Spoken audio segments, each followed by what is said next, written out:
Hello, and welcome to Disc 2 of the Chronological Donald Volume 4. I'm Leonard Maltin, and like many other kids growing up on all things Disney, I always gravitated toward Donald because he seemed to be the funniest of all the studio's cartoon stars. As I've gotten older, I've come to love Mickey, Goofy, Pluto, and all the others, but Donald was my first great favorite. These cartoons from the 1950s show that, along with his cartoon counterparts, Donald came a long way from the barnyard where we first saw him in the 1930s. Here he's a suburban homeowner who enjoys all the comforts that prosperous Americans grew accustomed to in the years following World War II. But comfort and prosperity have done nothing to dim his hair-trigger temper. That distinctive voice and squawk were still provided by the man who inspired Donald's creation so many years earlier, Clarence Ducky Nash. When a new character came along named Humphrey Bear, the big lug's unintelligible mumbles were provided by veteran studio sound effects man Jimmy McDonald, who by this time had inherited the job of voicing Mickey Mouse. You'll also meet a hard-working fuss budget of a park ranger in these cartoons, and if his voice sounds familiar, it should. We won't mention any names. Only the voice of Droopy, the MGM cartoon star, but many a Disney character, like Mr. Smee in Peter Pan and Jock in Lady and the Tramp. After the Donald Duck series wound down, the studio kept their hot-headed star busy on television and in a handful of educational shorts. We've included them here because many Disney fans who saw them in their youth have fond recollections of them. No other producer or cartoon studio ever came close to Disney in finding ways to impart information with a sugar-coated sense of humor. I was never any good at math, for instance, and I often whined that if only my teachers could make the subject as compelling as it seemed to be in Donald and Math Magic Land, I might have done a lot better. Donald also had the distinction of being the first and only classic Disney character to appear in a CinemaScope cartoon, Grand Canyonscope, which appeared in theaters months before the studio's first widescreen feature, Lady and the Tramp. Again, animation historian Jerry Beck and I will tell you more about the challenge of working in a brand new process in our commentary track. As they say in those TV ads, but wait, there's more. In 1999, the Disney Studios TV animation department, led by series directors Tony Craig and Bob Ganaway, set out to revive its classic characters in brand new short subjects that would comprise a half-hour show called Mickey Mouse Works. It was very well received and even earned a pair of Annie Awards. But a lot of dedicated Disney fans may have missed out on it since it was a Saturday morning show aimed at kids. We've selected some of the best Donald Duck cartoons from this program, and if you've never seen them before, you're in for a pleasant surprise. I think they're fresh and funny and brimming with new ideas, but in a classic vein. They don't indulge in pop culture references, so it seems to me that some of these scripts could have worked just as well in Donald's heyday in the 1940s and 50s.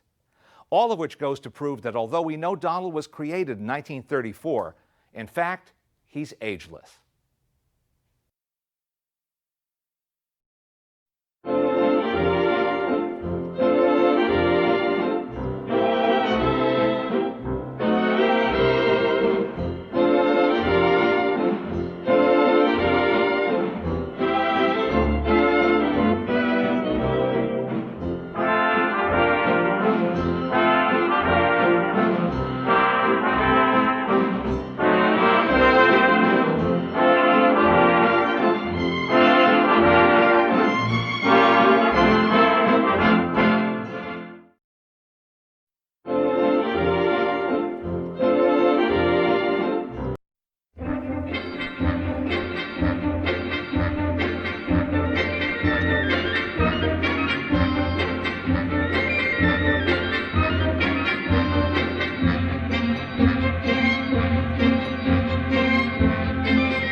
Times change, and so do our attitudes and our understanding of the world around us.